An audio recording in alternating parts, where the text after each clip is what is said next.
True growth doesn't happen when we're comfortable. It happens when we're a little scared, maybe even a lot. My favorite income stream today, the one that brings me a lot of joy, is something I've avoided for years. For a long time, I thought that it just wasn't for me and it didn't suit my personality. My favorite income stream today? Well, you're watching it right now. But I don't want to start here because I don't think I would have had a YouTube channel if I didn't grow in other areas first as an artist. So let's get started. Starting with number 5, and that's licensing. Licensing is when I rent the rights to use my art for commercial purposes, and in return, I either get paid upfront as a one-time use fee, or I get paid a percentage of sales on an ongoing basis, also known as royalty. In both cases, I don't have to fulfill any orders physically, and in the case of royalty, I usually get a direct deposit every quarter. That sounds pretty amazing, right? And in many ways, it is. Once I sign a contract, it's mostly passive, and periodically, if I have an ongoing relationship with the licensing company, I would show them new work. And I love seeing my art and designs in large retail stores. But here's why it ranks the lowest for me out of the 5 income streams. Working with large retail companies or some of these manufacturers and licensing partners that have large retail clients often mean that I have to play by their rules and their timeline.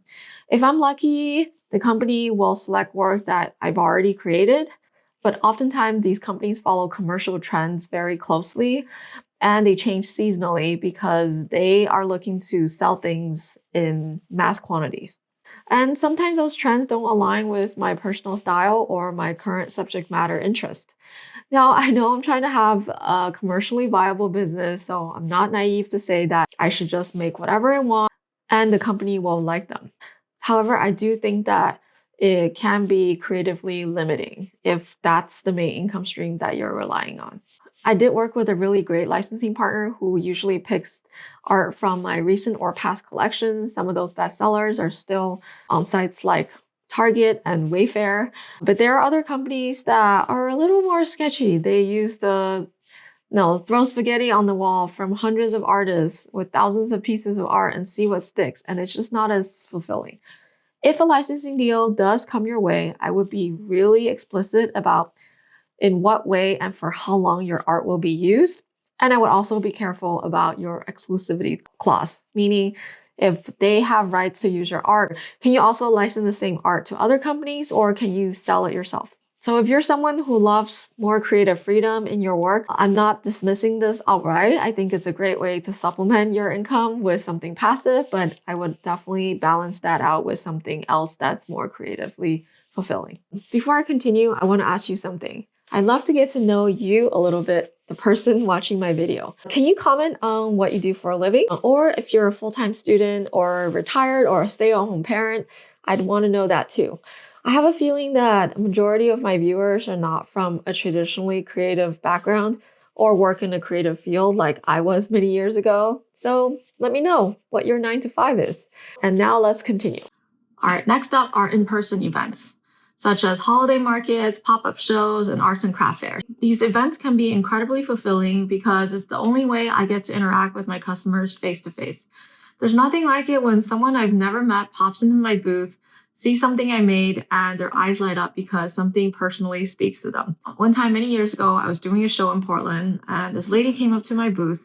She said that she was not married and didn't have kids at the time, but she wanted to buy 2 of my baby blankets so that she would save them for one day when she has kids.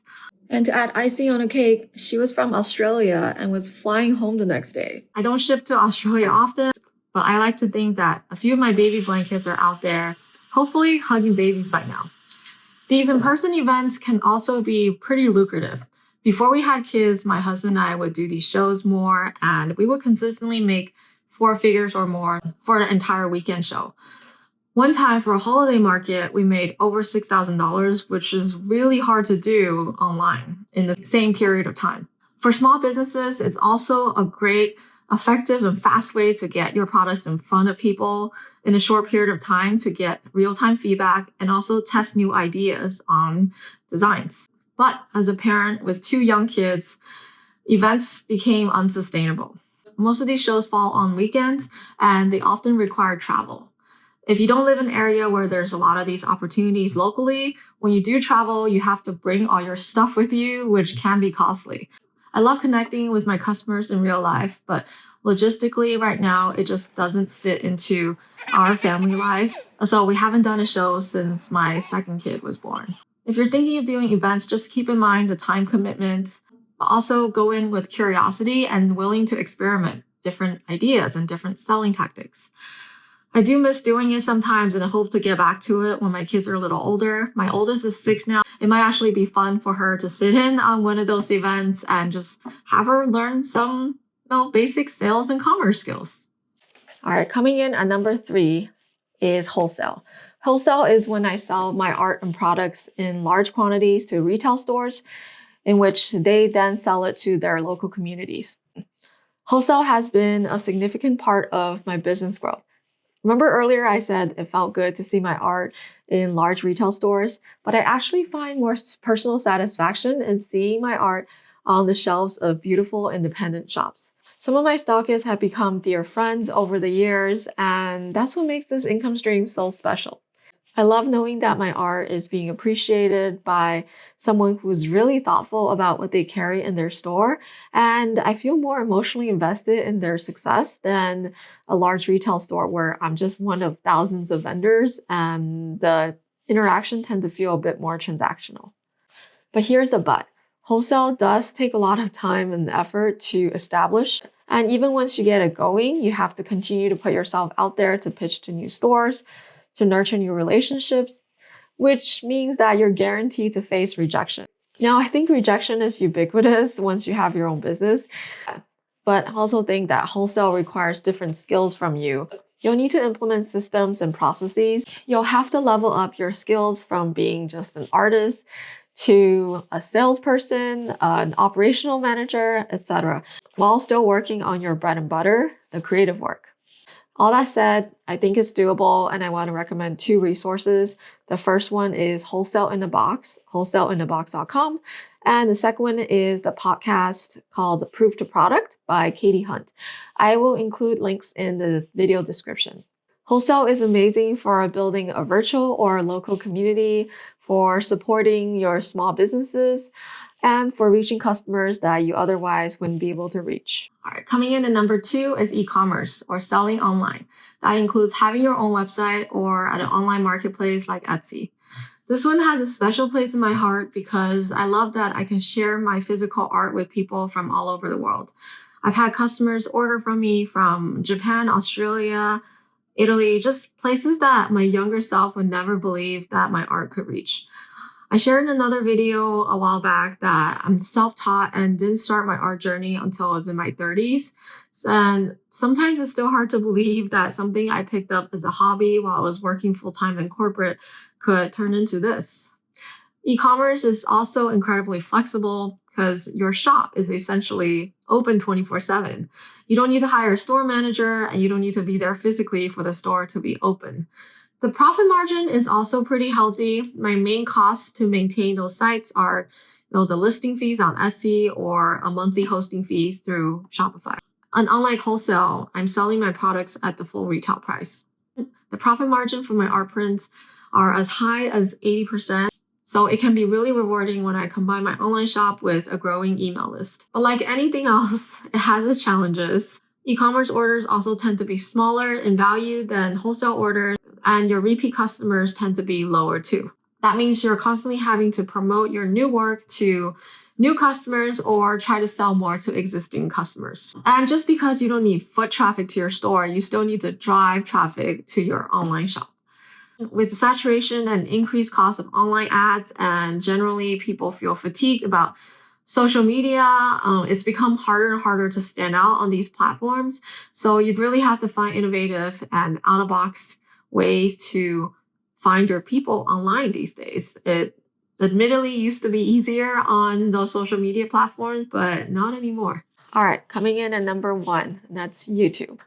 Now, I'm not exaggerating when I say that making video content is something I've actively avoided for years. The thought of talking in front of the camera and hearing my own voice was anxiety-inducing to say the least. I would say that majority of people, unless you're in a performance industry, don't love hearing the playback of our own voice. And that's something I had to slowly get over. But once I tried to quiet that inner critic and the inner fearful voice, and I focused on how I can help people and contribute to people's lives that are different than what my art does, I just slowly stepped out of my comfort zone. I learned that YouTube isn't just a place for me to build another set of audience, to promote my art, or to create a new income stream. It's a way to inspire others to start and expand their own creative journey and to connect with them on a deeper level. While the majority of my videos so far are instructional or meant to be educational, I have been making more of an effort to show more of my personality and perspective, especially as a mom with small kids and a creative business, and someone in my 40s who I feel like is on the older outlier of the age of people who have YouTube channels and have art businesses. And I want that to come through more in my content. So I know YouTube doesn't need another video on different income streams and ways to make money as an artist. But in this video, I'm intentionally sharing more from my own experience in hopes that if something resonates with you, either we have something in common or you appreciate my perspective, which is more than any faceless channel or AI generated content can accomplish. YouTube has been a platform for me to grow as an artist, as a storyteller, as an educator, in ways that I can't grow with my original vision of my art business. So if you've been putting something off like I did with YouTube, I encourage you to face that fear.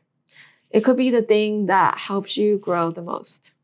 And if you can take one thing away from this topic, it's that don't chase too many income streams at once, or you'll be burnt out. It's better to work on no more than 2 income streams at a time if you're just starting out and get them to a manageable level before you add another or decide to pivot. Each of these income streams has taught me a lot of lessons about art, business, and life. By the end, I hope that you'll see a little bit of yourself in my experience and get a sense of which ones might work best for you. Remember, you don't have to have everything figured out. You just have to take the next step. I'll see you in the next video. Thanks for watching. All right, so at my current number 1, let's talk about YouTube. YouTube was something that I actively avoided for years. I